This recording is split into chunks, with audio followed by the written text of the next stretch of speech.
लेकिन अगर design patent की वजह से आपकी इन्फ्रिंजमेंट आए तो अब यहाँ पर देखना है कि जेन्युइन है या नॉन जेन्युइन, ये हमारा पहला जो है वो पॉइंट होता है।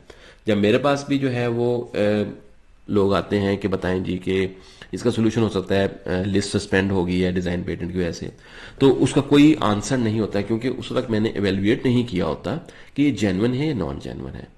अच्छा, ये जेन्युइन और नॉन जेन्युइन के लिए भी आमतौर पे आपको थोड़ी सी एक्सपीरियंस्ड आइज चाहिए होती हैं, क्योंकि दो चीज़ें जो बिल्कुल आइडेंटिकल लग रही होती हैं, some time when we go with very detail eyes तो हम उसमें डिफ्रेंशिएशंस निकाल लेते हैं। That is usually the case जब हम प्रोफेशनली एक केस को हैंडल करते हैं।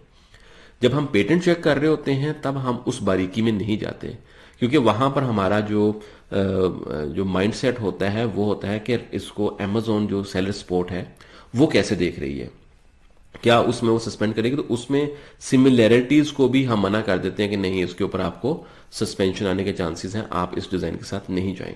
लेकिन जब सस्पेंशन आ जाए तो वहां पर हम ये देखते हैं कि okay, how we can proof कि इसमें जो है ये डिफरेंसेस हैं जो कि हमें करना होते हैं।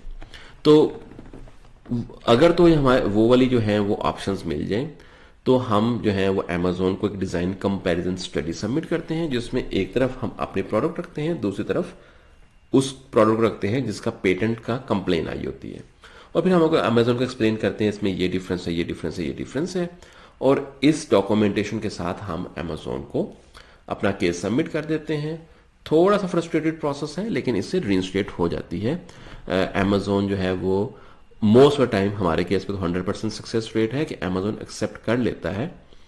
लेकिन अब इसमें दूसरी तरफ चले जाते हैं। दूसरी सिनेरियो ये होता है जहां पर एग्जैक्टली डीटो कॉपी आ गई है, जो प्रोडक्ट आप सेल कर रहे हैं एग्जैक्टली उसी के ऊपर एक दूसरे कॉम्पिटिटर ने डिजाइन पेटेंट ले लिया था।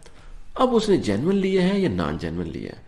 ब्लैक हैट ट्रिक्स यूज होते हैं। समटाइम आपने 2021 में लॉन्च की थी, वो कॉम्पिटिटर बाद में आया है, उसने सिस्टम के लूप होल यूज किए हैं और उसने उसको जो है वो उसका पेटेंट ले लिया 2022 में।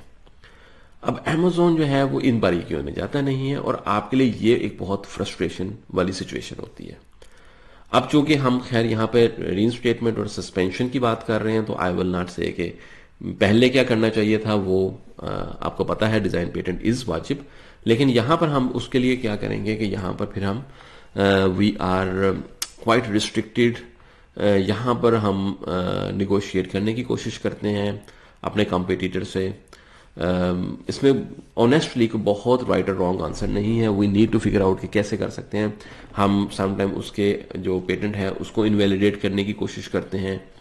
सम टाइम जो है वो हम अपने स्टॉक को रिमूव कर लेते हैं और नया स्टॉक जो है, जब नया तो वही स्टॉक हम दोबारा भिजवा रहे होते हैं तो हम अपनी इमेज को थोड़ा सा चेंज कर लेते हैं ताकि जो है वो सिमिलैरिटीज कम से कम हो और कस्टमर भी नोटिस ना करें।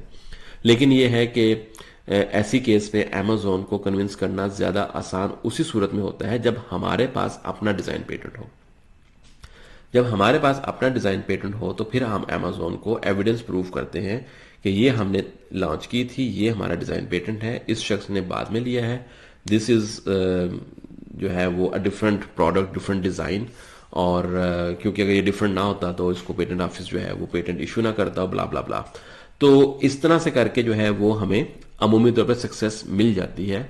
लेकिन इसमें सबसे जो है वो आसान सोल्यूशन जो है वो यही होता है कि आप ईयू में और यूके में जब भी लॉन्च करें, चाहे वो सिंपलेस्ट डिजाइन हो, आप अपना डिजाइन पेटेंट हाथ में रखें।